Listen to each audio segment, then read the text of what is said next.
আজ আমি তোমাদের দেখাবো আমার স্টাইলে সেরা স্বাদের স্পাইসি চিকেন ভর্তা। গরম ভাতের সাথে যদি থাকে এমন ঝাল ঝাল সুস্বাদু চিকেন ভর্তা, তবে এক প্লেট ভাত নিমিষেই শেষ হয়ে যাবে। যারা মাছ মাংসর ঝোলে একঘেয়েমি বোধ করছো, তাদের রুচি ফেরাতে এই রেসিপিটি একাই 100। তো আজকে আমি তোমাদেরকে খুব সহজভাবে এই রেসিপিটি তৈরি করে দেখাবো। তার জন্য কিন্তু মাংসটাকে আমি মশলা দিয়ে আগে থেকেই কিন্তু সিদ্ধ করে তারপরে কিন্তু জুলিয়ান কাট করে রেডি করে রাখছি। তোমরা চাইলে অন্যভাবেও করতে পারো। তারপরে কিন্তু এখানে আমি দিয়ে দিচ্ছি গরম মশলার গুঁড়া, হলুদ গুঁড়া, মরিচের গুঁড়া, আর হচ্ছে স্বাদ মতো লবণ, আর হচ্ছে ধনিয়া বাটা। সব কিছু দিয়ে তারপরে কিন্তু ভালোভাবে এই মাংসগুলোকে আমি আরেকটু মেখে নেব। তোমরা চাইলে কাঁচা মাংসটাকে ছোট ছোট কিউব করে কেটে এই মশলা মাখিয়ে তারপরে কিন্তু ভেজে নিতে পারো। তো আমি একেবারে ঝুরি ঝুরি করে নিছি আমার সুবিধার জন্য।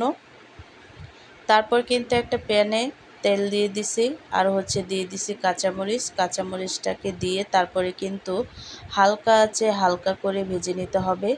তারপর কিন্তু এখানে আমি অ্যাড করে দেব রসুনের কুচি। তো ছোট ছোট করে রসুন দিয়ে দিতে হবে। তোমরা চাইলে রসুনটাকে আরও বাড়িয়ে নিতে পারো। তো রসুনটাকে হালকা করে ভেজে নেওয়ার পরে সবগুলো উঠিয়ে এক সাইডে রেখে এখানে আমি অ্যাড করে দিছি শুকনো মরিচ, আর এই শুকনো মরিচটাকে হালকা করে ভেজে নিতে হবে। তো শুকনো মরিচটাকে ভাজতে ভাজতে দেখবে যে কালার চলে আসছে, তো তারপরে কিন্তু শুকনো মরিচটাকে হালকা করে ভেজে উঠিয়ে নিতে হবে।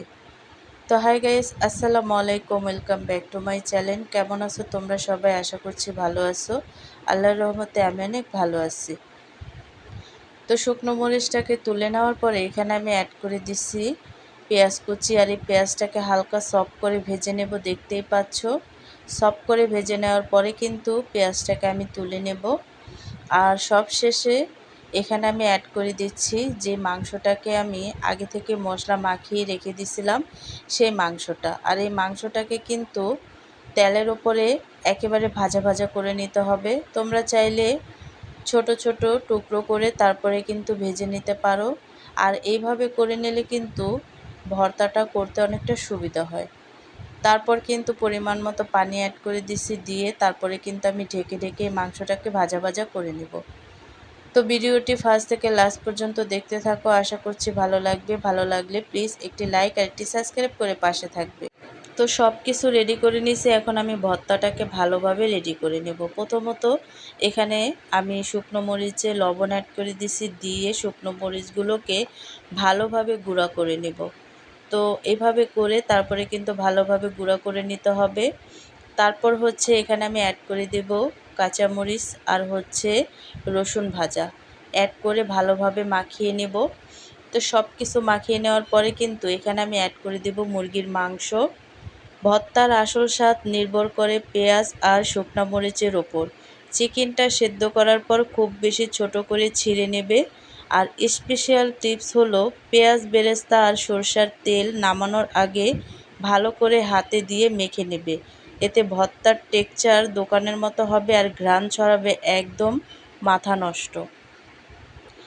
তারপর কিন্তু এখানে আমি অ্যাড করে দিছি ধনিয়া পাতা কুচি, আর হচ্ছে আরও কিছু কাঁচা পেঁয়াজ। আর এই কাঁচা পেঁয়াজটা ভর্তায় দিলে কিন্তু দুর্দান্ত স্বাদ লাগে। তোমরা একবার হলেও দিয়ে দেখবে যে খেতে কতটা দুর্দান্ত লাগে। তো ভর্তাটা সব কিছু মাখানো হয়ে গেলে এখানে আমি অ্যাড করে দিচ্ছি খাঁটি সরষের তেল। আর এই সরষের তেলটা কিন্তু অবশ্যই লাগবে এই ভর্তায়। আর এই ভর্তাটা মাখানোর পরে খেলেই বুঝতে পারবে যে কতটা সুস্বাদু হয়েছে। আর সবচাইতে আসল কথা হচ্ছে ভর্তায় যদি তোমরা একটু ঝালটা বেশি দাও তাহলে কিন্তু খেতে দুর্দান্ত লাগে। তোমরা যারা যারা ঝাল প্রেমী আছো তারা কিন্তু এই ভর্তাটা একটু ঝাল বাড়িয়ে দেবে, তাহলে কিন্তু খেতে দুর্দান্ত লাগবে। তো দেখো আমি কিন্তু ভর্তাগুলো তৈরি করে নেওয়ার পরে গোল গোল বলের মতো করে তৈরি করে নিচ্ছি। তৈরি হয়ে গেল আমাদের জিভে জল আনা ঝাল ঝাল চিকেন ভর্তা। যারা ঝাল প্রেমী আছো তারা এটি একবার হলো ট্রাই করবে। ভিডিওটি ভালো লাগলে লাইক দিয়ে আমাকে উৎসাহিত করবে, আর প্রিয়জনদের সাথে শেয়ার করবে। আর আমার এই ছোট কিচেনের নতুন নতুন সব রেসিপি পেতে চ্যানেলটিকে সাবস্ক্রাইব করে পাশেই থাকবে। অনেকেই ভাবে চিকেন মানে শুধু ভুনা বা রোস্ট, কিন্তু এই ভর্তাটা একবার খেলে তুমি ভুলে যাবে রোস্টের কথা বা ভুনার কথা, ভুলে যাবে।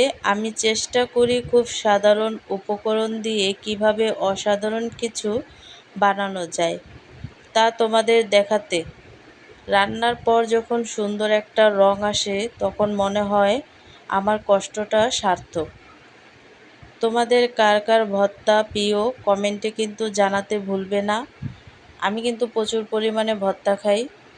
তো আজকের রেসিপিটা কেমন লাগছে অবশ্যই কিন্তু কমেন্টে জানাবে। তো অন্য কোনো রেসিপি নিয়ে তোমাদের মাঝে আবার চলে আসব।